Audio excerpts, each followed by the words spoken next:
Hey, what's up, you guys? This is Matt McCoy. Welcome to Season 2 of the Loop Community Podcast. We're changing things up and how we do things around here, so hope you enjoy it. If you love this podcast, please do us a huge favor. Rate it, share it, and leave a review. It means a lot. Enjoy.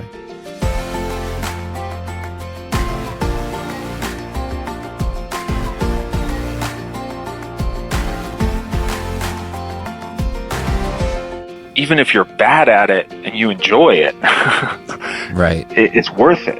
You know what I'm saying? Because it's bringing something to you that's so significant for you, not, maybe for your bank account. But this is what it means to dignify the heart that we've been given. What's up? Welcome to the Loop Community Podcast. We're passionate about providing tools and resources to help using tracks in worship super easy. Today, I'm with my good friend, John Guerra again. What's up?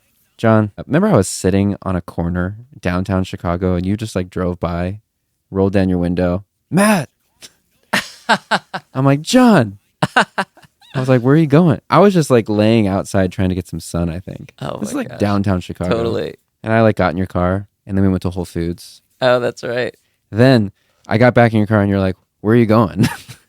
And I'm like, well, I'm going to go to Park Community Church tonight. You want to come? There's a worship night for a bunch of young adults. And you went and dropped me off there, and that's actually where I ended up meeting my wife that night. That's right. I met Mary that night. Oh my gosh. But I always think about that. Because Serendipity. I know. If I didn't have a ride to that church, I may have never met my wife. So that's pretty good. That was a good day for you. It was. Collaboration is very important. That takes us into the podcast interview that we have here. Because we're talking with Jared Anderson in this interview about a topic that you know a lot about, which is writing songs, co-writing, and the importance of collaboration, which I love doing this podcast with you because we're collaborating and two is better than one. True. Yeah, Jared's got so many fascinating things to say about songwriting, and his where his life has taken him is so interesting. And he's passionate about people bringing out what's in them, whether it's useful or not, which is cool. Yeah, he loves calling things out of people, Calling it out, which is very, very kind. It's a selfless kind of way to be. Yeah, it's a good encouragement, good reminder. So this is an interesting interview. We'll dive into it, and then we'll talk a little bit about it. All right.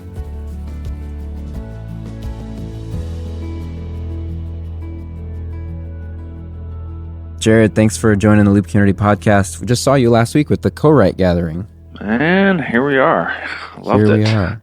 That was an awesome couple days. So we hosted a songwriting gathering in downtown Chicago last week and had 30 people come from all over the place just to write worship songs. Yeah. It's pretty awesome. Jared, tell us just a little bit about Co-Write and where that idea came from. And So I grew up, I live in Colorado Springs, grew up at a church called New Life Church, and it was maybe 1,200 or so when I started attending there when I was 9 years old. And then once I graduated from college, they asked me to come on staff, and it was 10,000 members by that time. So, this is 2001, and the history of worship songwriting was just kind of coming into its own. And, the dawn of CCLI and worship songs being on the radio was just kind of becoming a reality or taking shape and notice. And so as young songwriters, we were kind of let loose a little bit to try things, and you were allowed to try stuff in youth groups and try stuff in prayer meetings and kind of ancillary meetings. We didn't really try stuff on Sunday morning, which was probably smart. But as I was part of this staff and team of leaders and writers, there was not a sense or a intention for collaboration. There just wasn't a track to run on. It wasn't until I was invited by a publisher to go to Nashville and was kind of set up hey, you're going to meet so-and-so at 10 o'clock and you guys are going to write a song and you'll be done in 4 hours and I'll pick you up then. yeah, right. I was okay, what is that? So yeah, this whole kind of idea of co-writing started to get more and more into it. And then as I would travel to churches, and I saw worship teams and leaders that were also writing songs, making projects, but this sense of collaboration was not part of the routine. So I thought, man, what a cool thing. We're all kind of doing this. What if we did this together in a kind of organized format? And Right. so we started in 2012, just gathering in Colorado. And then from there, it kind of became apparent, like, wow, not only do we need to collaborate on songs, we really need to like recover as artists and as creative people. Yeah. So I feel like the gatherings are kind of twofold. One, like there's enough in you that you are the content and you don't need to go to workshops and hear from professionals, because there's a lot in you that needs to come out. Yeah, right. And two, most of the practical tools and nuts and bolts you can kind of learn on YouTube, but we definitely need to focus on what it means to like curate and take care of your creative heart. Yeah. And that's one of the things I noticed is like it was providing a space for people who have this gift and maybe just haven't been given an opportunity, like the platform even, or space to even to use it. And it was so cool just watching these writers from all over the place come in and just come to life. Like they were so pumped that they were building community with other writers. You know, it wasn't like a writing group of all famous worship songwriters. Right. For a lack of a better word, it almost felt like the island of misfit toys. Totally. But there was so much like joy there. Right. And I think there's actually something really special about that, because I feel like this is something that people feel like they can't do unless they are a Chris Tomlin or something. Oh, gosh. You know what I mean? And we all feel like we're the only ones that think that, like that everyone else is getting on and doesn't wrestle with the doubt of, should I even bother at this? Right. Because is the song even going to be good to be used? Maybe I'm just bad at it. I'm not even going to do it. But they have this burning desire still to write. Yeah. So just like holding space for that tension. Yeah. And beginning to articulate why we got there. Like how our creativity and our voice has been kind of managed and mishandled in a lot of ways. And kind of what has that done to us? Why are we afraid of this? Why do we tend to sell ourselves kind of short when it comes to our creative gifts? Like, I think when you can hold like the suffering of what it means to be creative, then you're invited kind of into the intimacy of what's possible. I think the idea that comes to mind is like, you know, when you have your first child, all of a sudden you see strollers everywhere. Yeah. Like all of a sudden, like, whoa, everyone's like kind of in this. And things that you just weren't super aware of it, weren't on your radar. Totally. Now they're on your radar. And when you see people in your same, you know, stage, you have like you can talk about, wow, yeah, this baby's so beautiful, but I've been up all night throwing up, you know?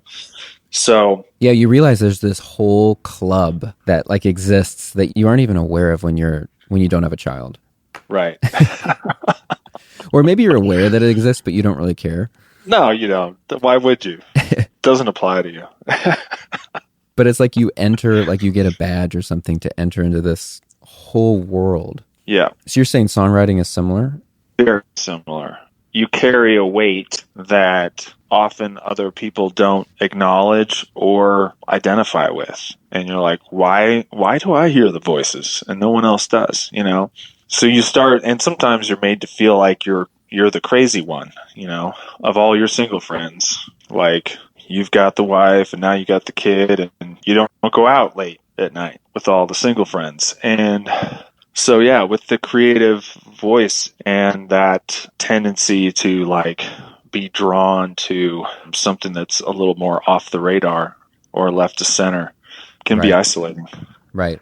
Yeah. I remember you talked a bit about, I mean, to go along with the line of children, I remember you talked a little bit about, you know, the uncomfortableness, you know, that writing can bring, but the mercy that comes from that. Can you share a little bit about that? Yeah. I guess I was listening to a theologian or interview with a theologian guy, Walter Brueggemann, and he was saying both in Hebrew and Arabic, the word for mercy is related really closely to the word for womb, and that maybe mercy is like a metaphor, or I guess the womb would be the metaphor for mercy, like you're carrying something that is such an expensive gift to give, that you're holding something that you're capable of giving something to the world that is very, very costly,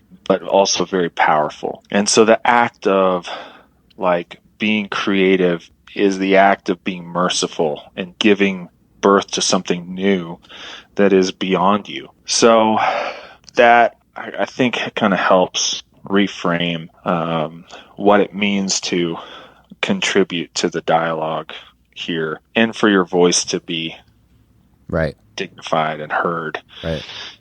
So I think so much of the time we as songwriters, and a lot of people are doing it kind of on the side, it's not their full-time thing. And it's just something we're curious about, and we're wondering, what will this do to me if I go down this road? If I really try, will I just be more frustrated, more upset, and more disappointed? Or will I be more energized, and will it like really fuel a lot of other areas of my life? That's the risk. Right. Yeah. It's interesting because just last week I was doing some landscaping in our backyard, and I'm not a landscaper, and I spent all day long doing landscaping, and I thought, you know what, like I probably should just hire someone who knows how to do this. Like maybe my time is better spent. When I'm looking at it from like a dollar perspective, I'm like, my time is probably better spent doing something else that I'm good at, and I could pay someone else who's good at landscaping. And the reason I say that is because just yesterday I thought, man, I had such a great time at Co-Write, love writing songs, and I thought I should really just make time to do that more. But then the thought hit me, the same thought came to me and was like, you know what, but you're not a great writer. Your songs aren't going to be making millions like A Reckless Love or something, and so your time is probably better spent doing something else. Wow. And I kind of wonder if there's other worship leaders who are listening to this who have that feeling sometimes. Mm-hmm. Like, why bother? And what would you say to someone like that? What would you say to me? Well, I think on both levels, like the landscaping and the songwriting, is kind of the voice of accusation in some ways of, I'm not good at this. And maybe the better question is like, what do you want to do? Like, if you get no joy out of like doing landscaping, then if you can afford not to, then don't, like, even if you're bad at it and you enjoy it, right, it's worth it. You know what I'm saying? Because it's bringing something to you that's so significant for you, not, maybe for your bank account but this is what it means to dignify the heart that we've been given, is to let it lead us, Mm-hmm. I love the scripture of like, trust in the Lord with all your heart and he'll give you your desires. Like, all of a sudden I find myself desiring to write songs or to do something that's like way off my normal radar. And the really thing I love about being artistic, whether it's in the backyard or with a song or writing a song for someone, is that anyone can do it, and yet no one does it the same, right? Mm-hmm. And the thing with songwriting is you just don't know whether you're going to be a part of a successful song or not. And like the old song, I love you, Lord, and I lift my voice to worship you, right? Yeah. That was written by a stay-at-home mom.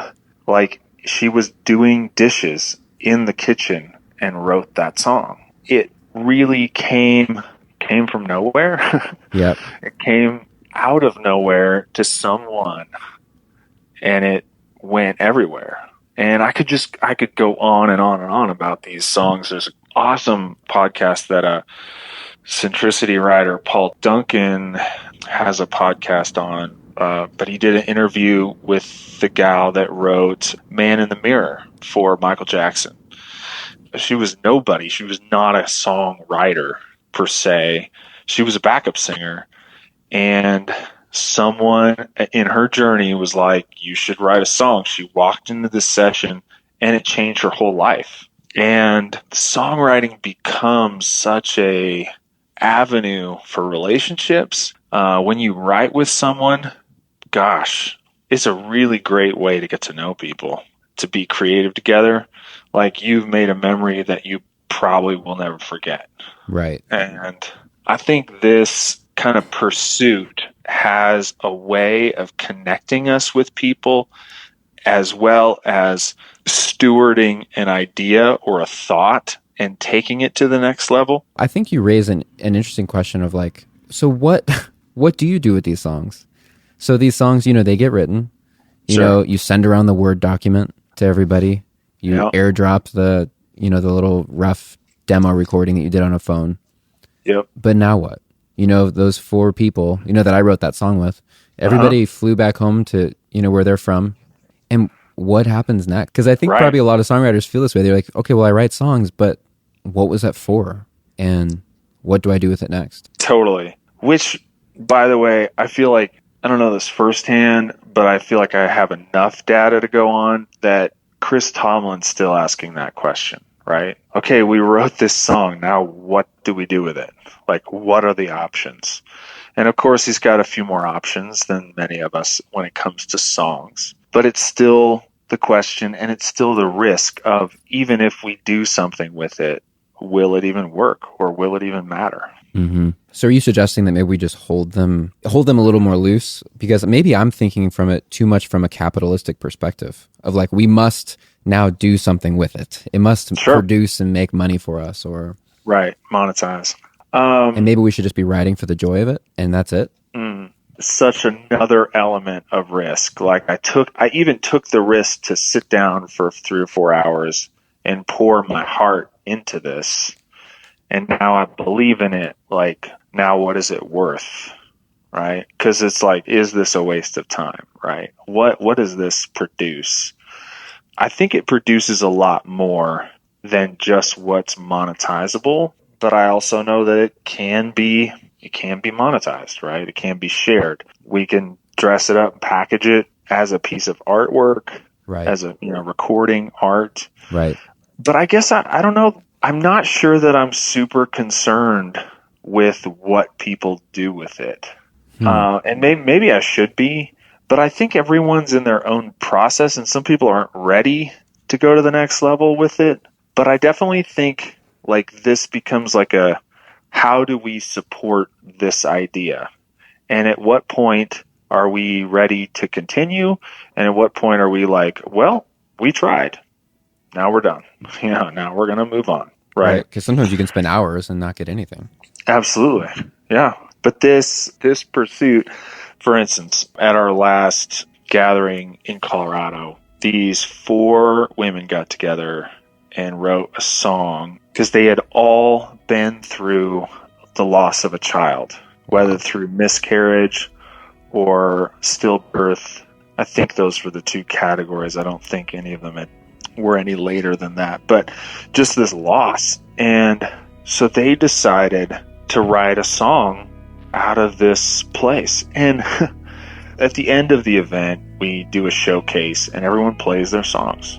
And they played their song and melted the whole room. And my kids, as we're driving in the car the other day, they just, out of nowhere, a couple of them started singing that song.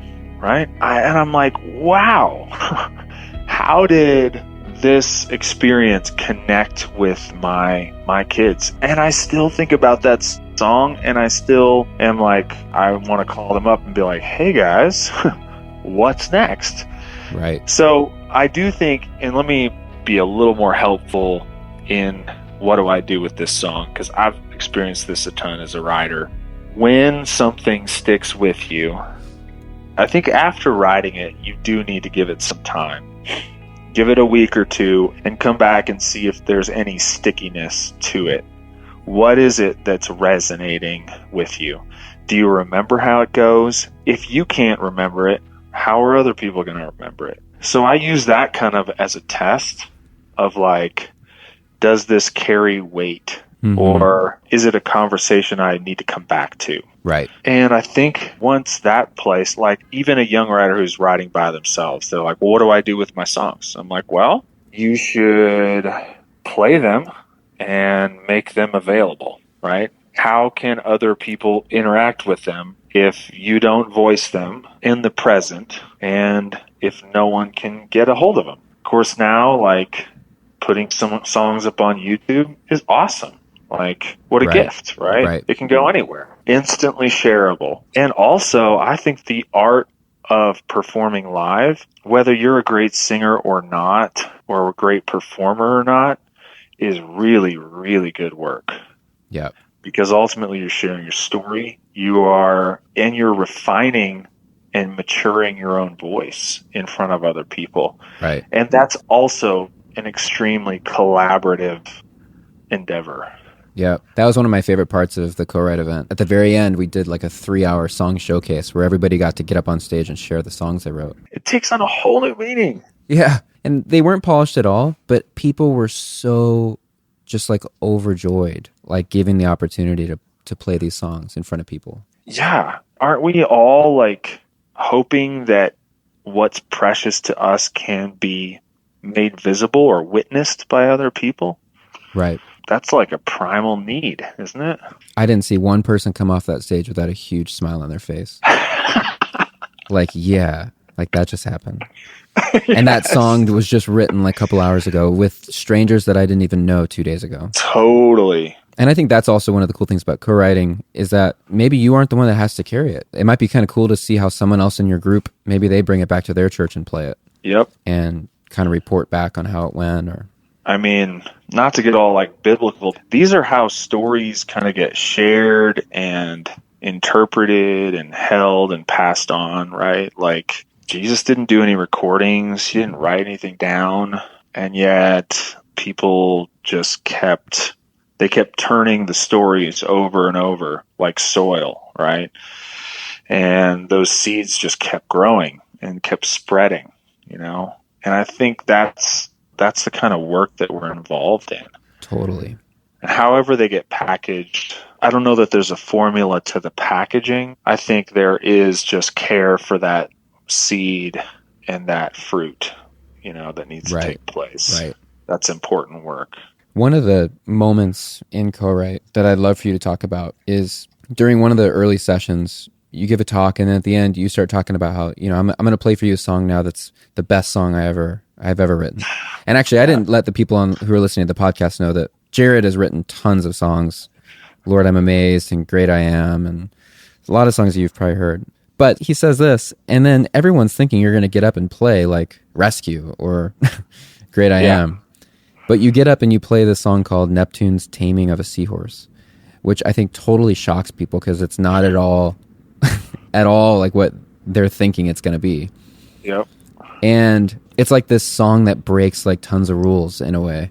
I don't even know if it's not even breaking rules because like who's saying what the rules are, but that's another topic for discussion. Yeah. But explain to me, like tell everybody, why do you even go into that? Like what is the point you're trying to make? I kind of have to go to my own story in this. I feel like in order to be transparent or authentic or true, because honestly, I spent so much of my kind of formative years being like, I will never work at a church and leading worship is lame. Like, like I cannot do that for my life. Like it's just kind of cheesy. You know, what is this? Am I leading like karaoke songs? Like, right. And what music and songwriting was for me at the beginning was it was a way to color outside the lines, and it was a way to tell people how I felt and all the misgivings and the disappointments, and it was a way to get out of the box and actually a way to get back at the people who are putting me in the box as a weapon. Because I may not be able to say something to you without you retaliating against me, but if I sing it, you are much less likely to even know about it, and yet I'm still just as strong. It was a way to identify like my own kind of inner warrior. Right.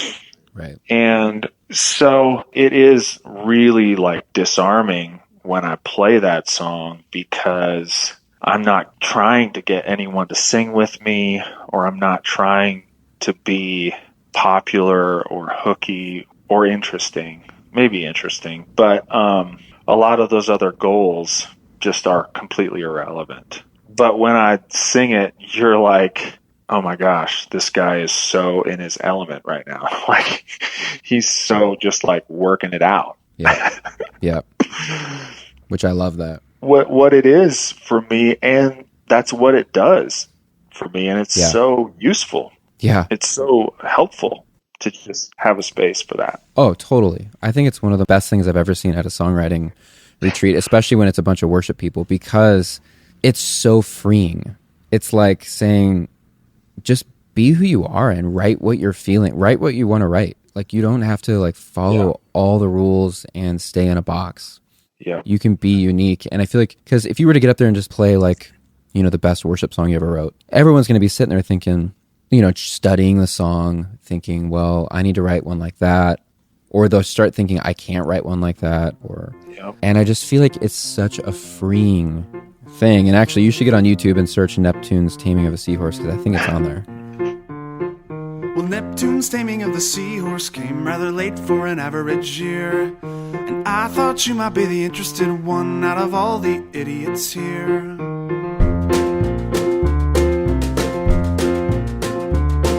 And gentlemen, to your engines, there's another 100 miles to go. And citizens, to your children, there's a generation to grow. And history has more than I have found. And chivalry will come around.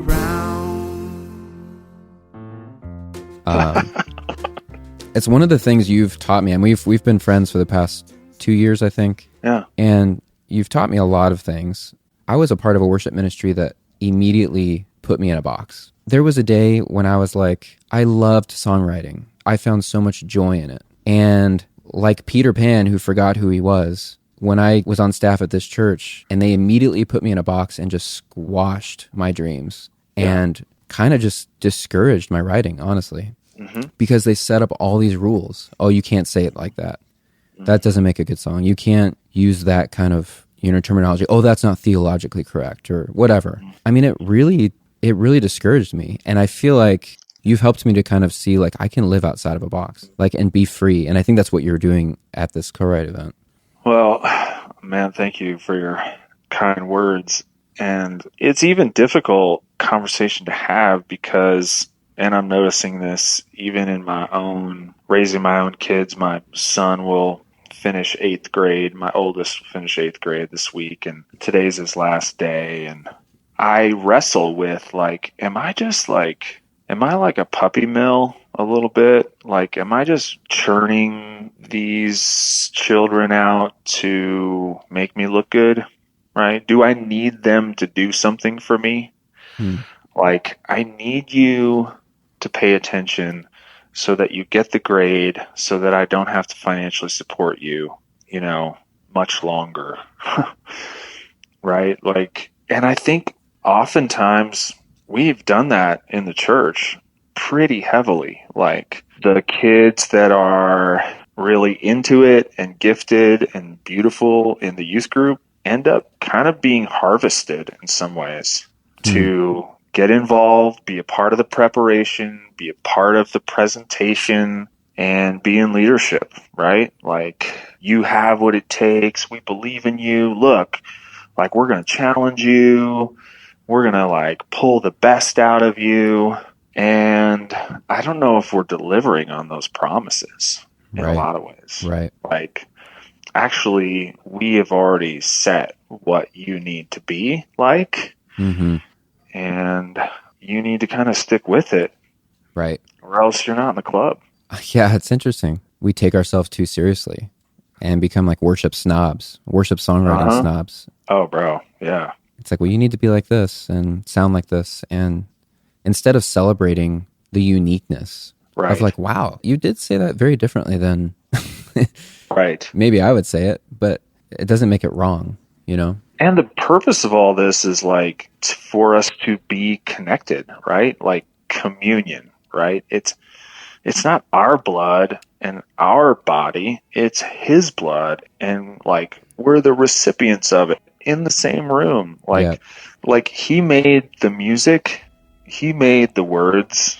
We're responding to what we've been given, right? Yeah. There was a comment from someone who came to co-write, and, you know, I'll read it now, because keep in mind, this is written from someone who, you know, didn't know anybody that was coming. You know, most of the people didn't know many people. And he says, you know, I'm still feeling a deep sense of gratitude for the opportunity I had last week to write with these friends of mine. Wow. You know, because people become friends after that. They do. You kind of go into battle together. And then he goes on to say this, which I think is really profound. He says, I read somewhere that true collaboration has no hierarchy. These writers that came were inspiring to me. Yes, they were very creative, but even more than just their creativity, they were humble, honest, and willing to listen to each other. Well, Jared, I appreciate your friendship. I appreciate just how much you challenge me as a human being, but as a writer as well, and as a father now. And I mean, you've always really just inspired, encouraged me to get out of the box that I've been put in. And that's the journey I'm on now, is I got to get out of this box. I want to go hang out where Jared's at. You know? And man, I think that there's so many worship leaders and writers who probably feel that way. Wow. And they need to be surrounded by community who's encouraging that. Mm-hmm. Who's like, man, yeah, just write it. You know, like, don't worry about the rules. Like, just write and play and sing and be who. We always say that here at Loop Communities. We want people to just be who God created you to be. Like, sound like you. Mm-hmm. You know, don't try to sound like someone else. Just sound like you. Yeah. So thanks for joining us on this podcast. And oh man, where can people go to just like find more of your music or co-write? Co-writecommunity.com is our website, which is mainly just kind of a registration for the next event and whatnot. And then Co-Write Co on Instagram and Facebook. I think Facebook's Co-Write Community. Golly, I should be better at this stuff. I should know it better. Just search Co-Write on Facebook. You'll find it. Right, you'll find it. And then my handles are just Jared Anderson. So awesome. Bro, I appreciate the opportunity. It's a blast to partner with you guys. And it's true, like, friendship. So everything, I just feel mutually about this journey. So thank you. Yeah, man. It's a blast. It's good. Love you, brother. Thanks for joining. Yeah, thank you.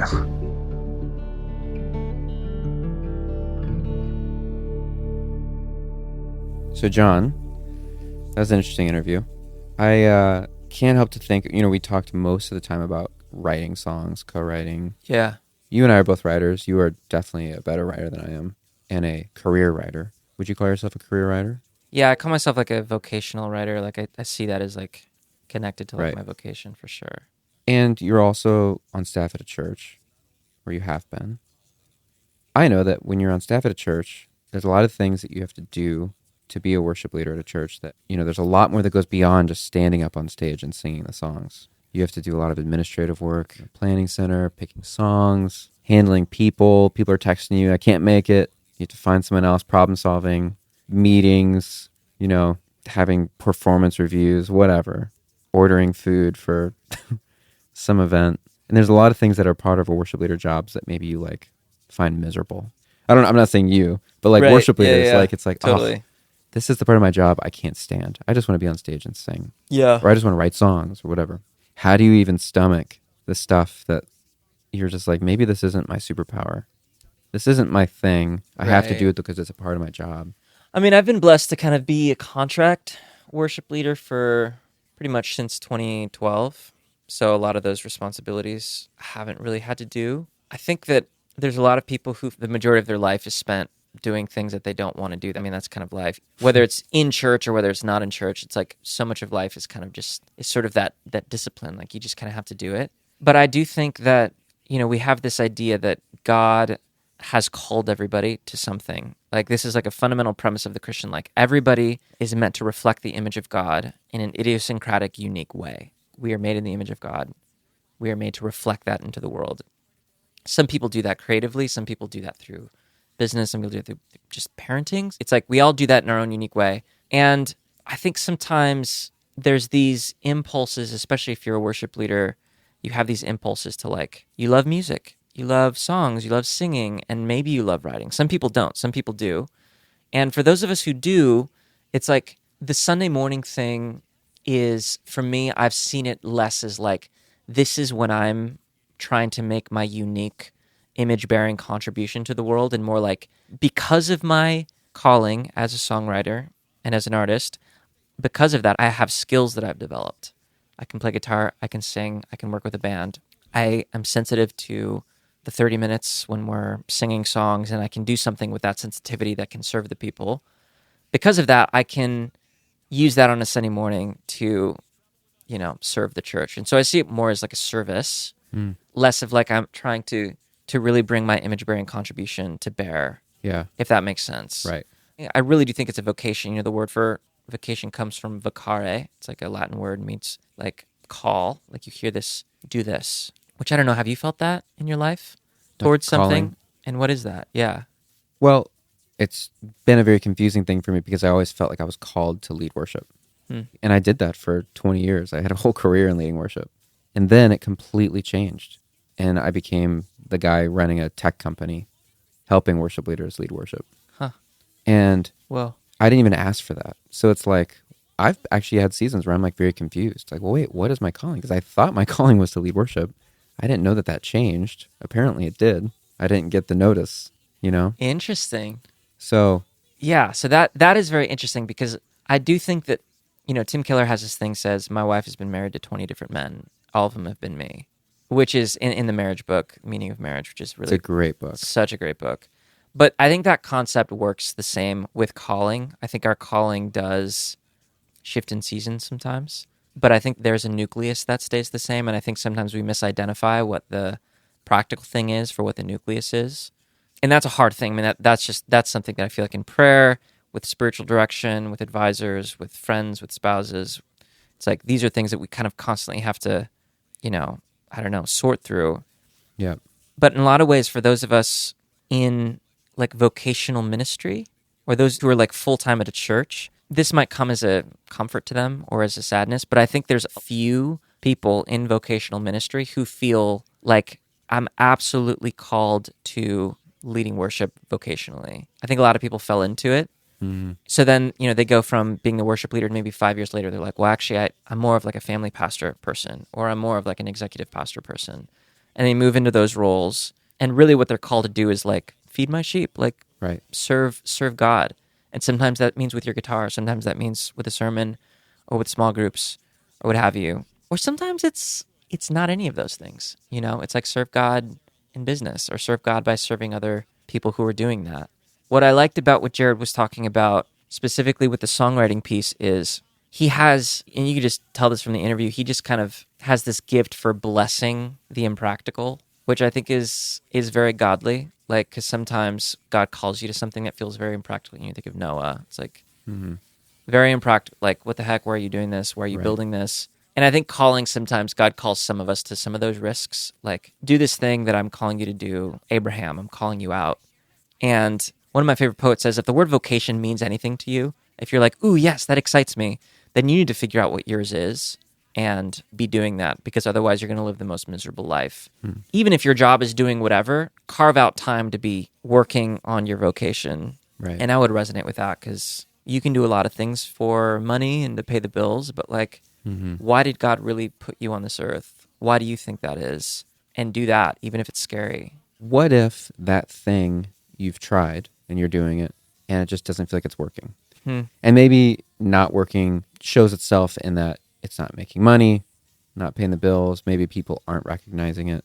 But you're just like, no, this is what I was called to do. I've got to do this. This is what brings me life. At what point do you just give up? Totally. And you're like, well, maybe I'm just banging my head against the wall. Or maybe I made up the call. Like, am I saying that God gave me this calling Right. but it actually didn't. And I think sometimes that can come from other people, which Jared actually touched on that very briefly about how he was talking about kids in children's ministry and we're like raising them up to like lead the church and something like that. Yeah. But I think that like other people can actually say they heard a call for you. So like maybe it's a parent who's Right, like, right. oh, Johnny. Oh, I just Right. said Johnny, not because of your name, but just a general. Oh, Timmy, you're so gifted. You love music. You're so Mhm. good at music. You're a great singer. You are an anointed. All right, let's get deeper. Oh, you're anointed. Right. When you lead worship, you're anointed, and you have a call in your life for this. You need to do that. And so little Timmy grows up, pursuing that because their mom or whatever said that is your calling. Mm-hmm. But Timmy then keeps doing it and realizes this isn't working. Doesn't feel like my calling. Mm-hmm. You know what I mean? So sometimes it can come from like an outside voice. And what do you do with that? That can be very hard.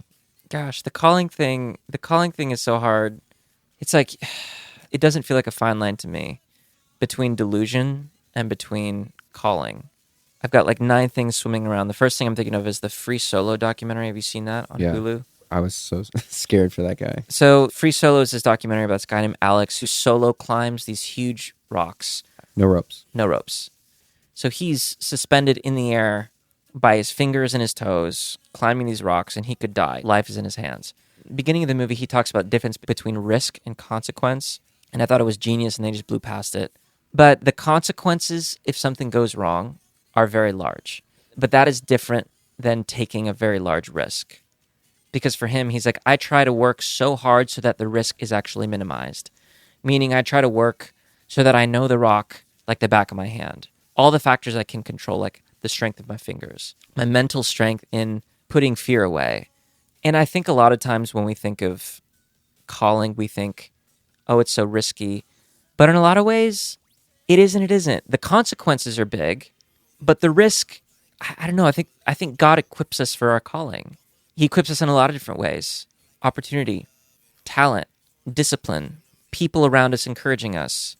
Sometimes it is like, oh my gosh, you are somebody who's never written songs and maybe you feel a calling to write songs and you've been maybe an accountant your whole life or something.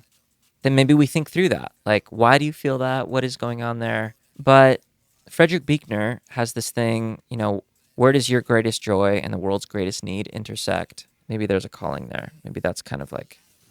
And there's place and there's room for hobbies, but a calling, I think, is something different. A calling requires then blood, sweat, and tears and effort. And Yeah. Do you think a calling, if you're given a calling, then you're going to be equipped for that calling? I do believe that.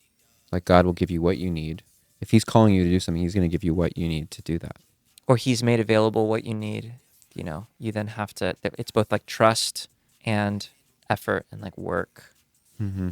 If somebody is called to like start a nonprofit because there's a great need in an area, that doesn't mean they don't have to like raise money or, you know what I mean? It's right. there's still something that needs to happen there. Right.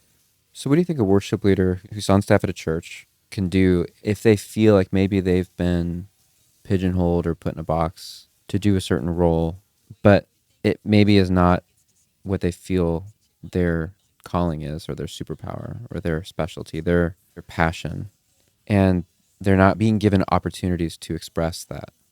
Would you say that means that they're not in the right role or that they need to leave? I'd probably talk to trusted friends, ask them what they think about it. I've known some people who feel that way, then they talk to their wives, are like, well, you've got 4 kids and we can't afford for you to, you know what I mean? It's like, Yeah, right. You got to work. But I would say definitely listen to that voice, like with attentiveness, Right. because I think our culture is maybe built to be practical, and sometimes the life of faith is not super practical. But I think, that's obviously like a case-by-case basis, I would say. So I think whether you're a songwriter professionally, whether you're a songwriter recreationally, or whether you're somebody who just enjoys the creative process, songs are a great gift to the church, and they're a great gift to individuals who are giving their lives to it. And I think it's cool that God made us creative and made us with a desire to make something out of nothing. And it's amazing that we can engage with him both in the process and both in the end goal. It's just such a gift that he's made us that way. And I'm just so grateful for guys like Jared who are building their lives around empowering other people to do it, and then being examples of people who are giving their lives to it. Yeah. I do love that. And I think it's a good reminder too for worship leaders who are leading their teams to like be looking a little deeper in all the people that you're leading and seeing like what gold, what passion is like buried deep inside of them that just needs to be unearthed and given an opportunity to shine, and praising that in people, being like, you're like so great at that. Let's hear that, bring it. Because I think we all wish people would do that for us. And we all have people in our lives that we can do that for. And I think that's really always an important thing to remember.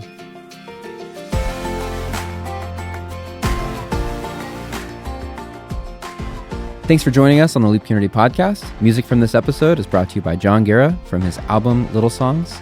Make sure you check it out on Apple Music or Spotify. If you enjoy listening to this podcast, leave a review and a rating. It means a lot. We'll see you soon.